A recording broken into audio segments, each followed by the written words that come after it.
just gonna have to have some of this fruit right now. Be my guest. Be my guest. So we have that a little... way I could pick on it while she does the work cooking. For a change, I get a break. Yes, there you go. So, well, we're gonna start here. For the mofongo, you need green plantains. Not everybody knows what is a green plantain, but this is found in the Caribbeans, and this is one of our staple foods, like you have rice and beans. Now, to cut them, I cut the ends, but a lot of people, they like to go in water so the fingers from the starch doesn't get black. And then I take just the edge of the knife and I go right down the rib of the plantain and go across, and then I open it a little bit. So easy. Some people use a butter knife if they're afraid of, cutting themselves. And when you cut plenty of these, it's not a big deal for you.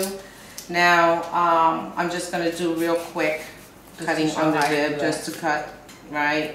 And I do have plantains already ready that I was soaking, that I prepared. Now, normally to make this dish at home, 2 plantains will give you 5 mini mofongos.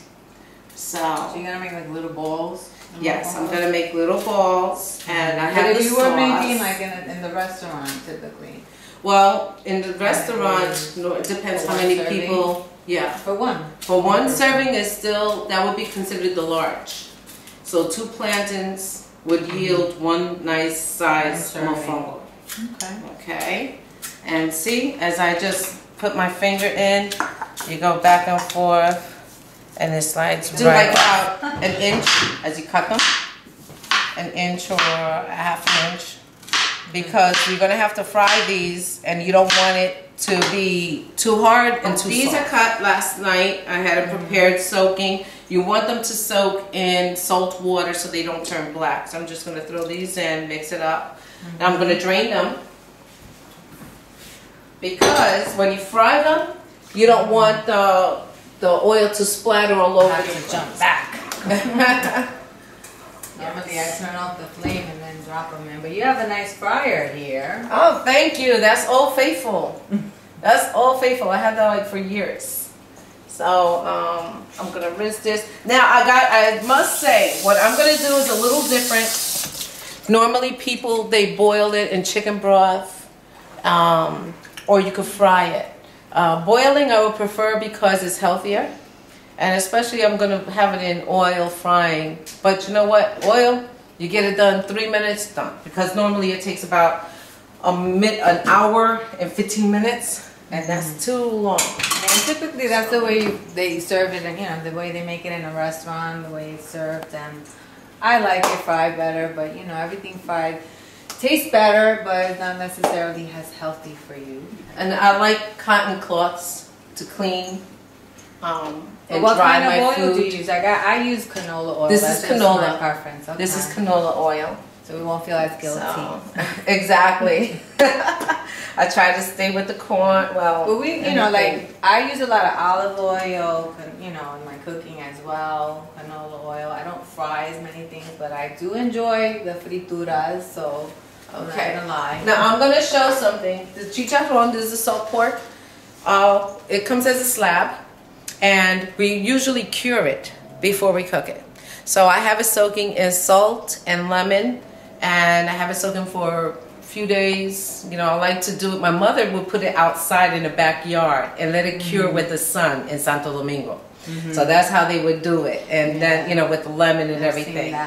So, but this is already prepared. Then you fry it. Then you fry it. So this is halfway done. And what we like is the crunchy part, the skin. And it gets real nice and crunchy. So now I already did it halfway. Now, and it was boiled. Oh, also we boil it. I put allspice, salt, lemon juice, a little bit of vinegar, the wine vinegar, white wine. And I let it boil for a little bit, get out most of the impurities. I believe in curing pork. I'm not, I'm very fickle with pork. So now this is ready. I did it, fried it halfway. So now I'm going to fry this with the plantains for 3 minutes. Okay. So you fried it for how long the first time? Until they get this color. Okay, until we get and get a little crunchy. Brown and crunchy. Get it brown and crunchy.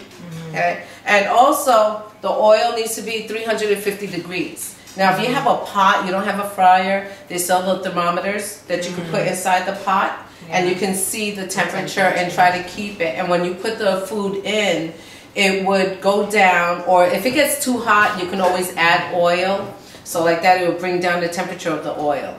Okay, so now this is already hot and ready to receive. I'm about to add these first because they do rise up. And by cutting them smaller like that, they'll cook faster. Exactly.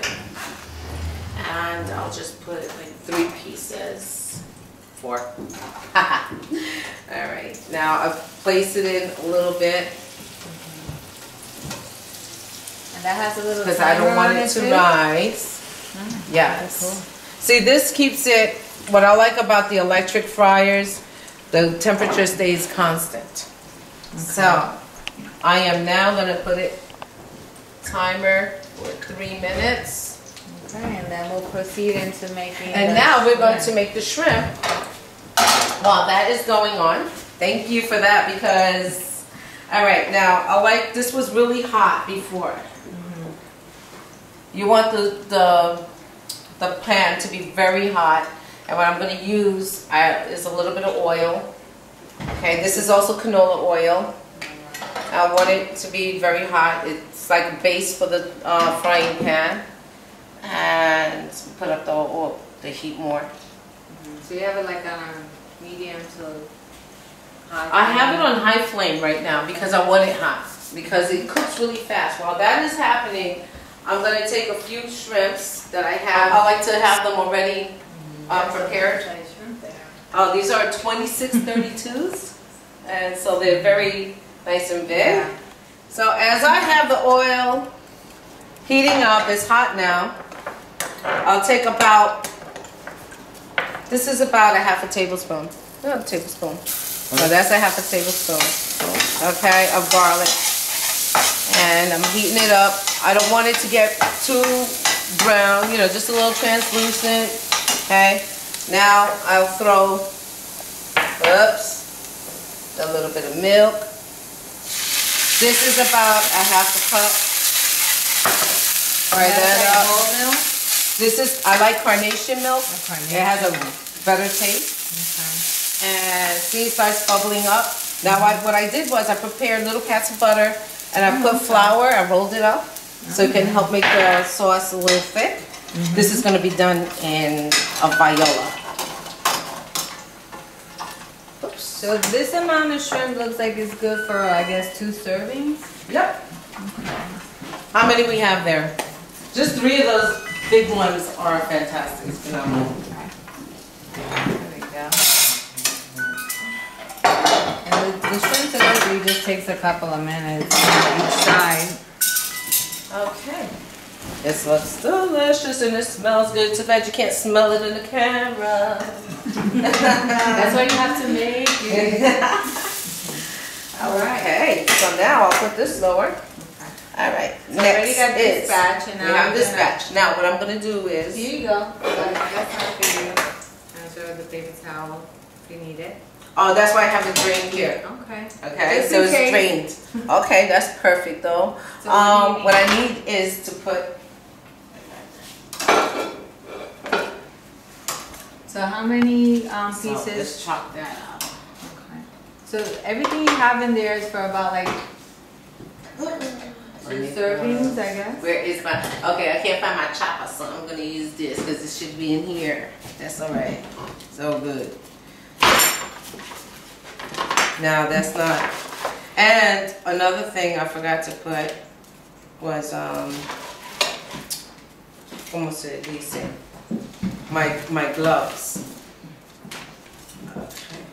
You know what? That's a little hot. Let me just get to the next thing. First, let me empty this on the...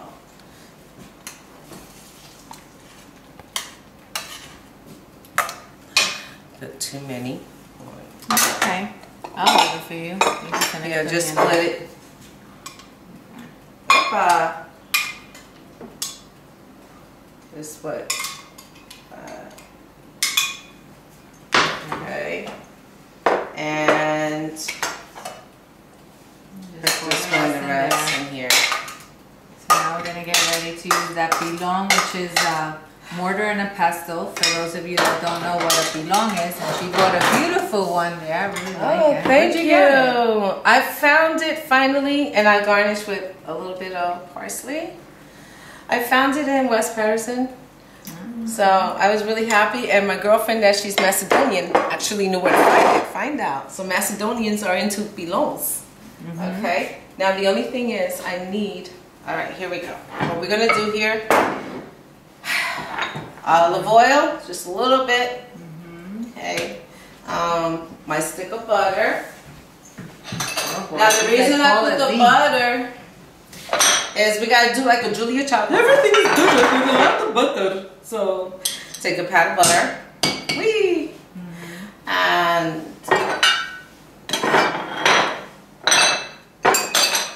now what I want to do. Do you want me to put this here? You want it in the middle? You know what? I want this moved out the way. Okay, so let's move this aside. Thank you. What happened is when I'm home alone cooking, I'm so used to doing everything. Yeah, I know it's so pretty. Now we're gonna move it over. It's okay. So these were drained in the basket. See, with pretty color. Nice golden. Nice golden color. And the reason you do, again, 3 minutes, you want it hard on the outside, soft on the inside, so it's easy, pliable. Now I want to throw these back in. You added the garlic already too? The garlic, the oil. I'm gonna add the garlic and the oil. I'm putting this back in because I want my skin crunchy. Well, I just have to take a little. Go ahead. There you go. Okay, so now I put the pat of butter, the salt, the olive oil. No, I didn't put salt, did I? I don't remember. No. All right. How much salt? Like a 1/4 teaspoon. And now the garlic, we like lots of garlic. So that's 1. And this garlic is like a mojito. It already has olive oil in it. I like garlic. It's so like an approximation of garlic. You know, I grew up my family was like a little bit of this and a little bit of that. I'm very good at measuring, you know, because you taste, you know, that's what you do. You taste for salt and everything else. So how was the chicharrón? It's good. I'm ready to steal another piece. Put it all in. So now, if you have any stress that you're dealing with, you could just get your, you know, pilon and start smashing some plantain in there. Now my thing is, I love cilantro, so I do 2 pinches of cilantro because cilantro just makes everything better, and it makes that squishy sound. Yeah, beat 'em. Ay, que lo hace. And then you add a little huepa. And this is the fun part because it's a little messy. I'm digging out the innards. Look at that.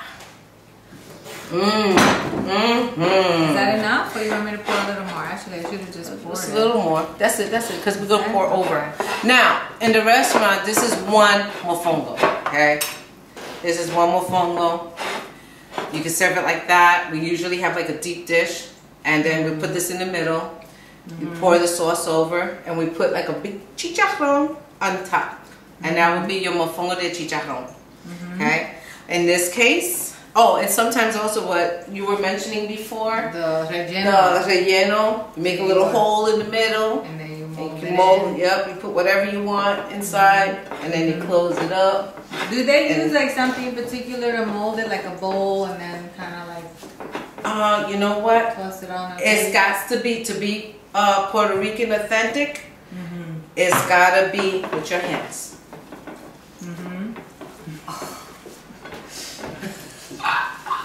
Now I wet it so it could be more pliable.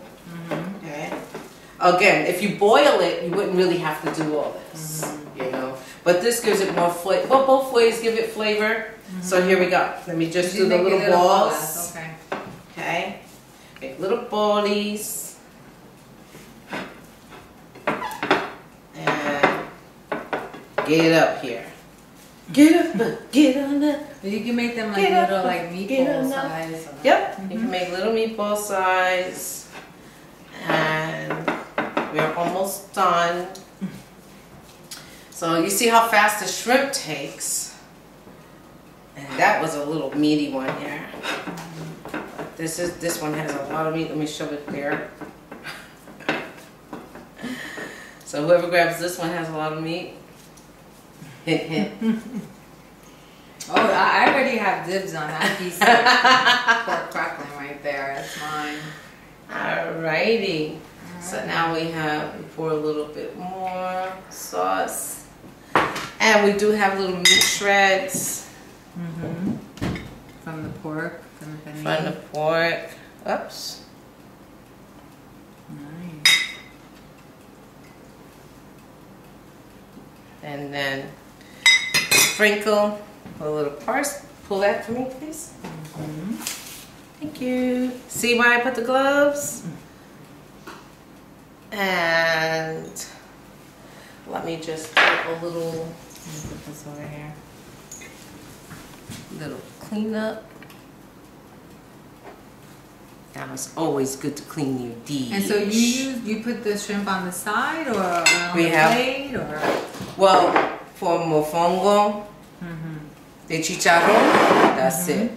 You want garlic shrimp on the side? There you go. Well, look at this. I mean, I have to say, look at this little banquet we have. It's like afternoon. This is the kind of lunch I'm talking about, right? Oh, if you can only smell it. And with the little mofongo balls, with the shrimp and the little, fruit on the side, fruit salad. This is a great summer, especially from the Caribbean, being this is a mofongo dish, a Caribbean dish. And I would say that the islands are Caribbean, but whether they speak Spanish, Creole, French, whatever. So we have our fruit to complement. We have our seafood, the shrimp. And as you see the garlic shrimp and how fast that was easy to make. The mofongo is espectacular. And then you have the crunchy, our red wine. Which was compliments of Rumalda's husband, Frank. Bougie wine. He wants to keep us happy. Yeah. And I think we deserve it. Yes. And thank you. And thank everyone for coming to my home. It's a pleasure to have you here. Thank you too. And I'm going to take a sip.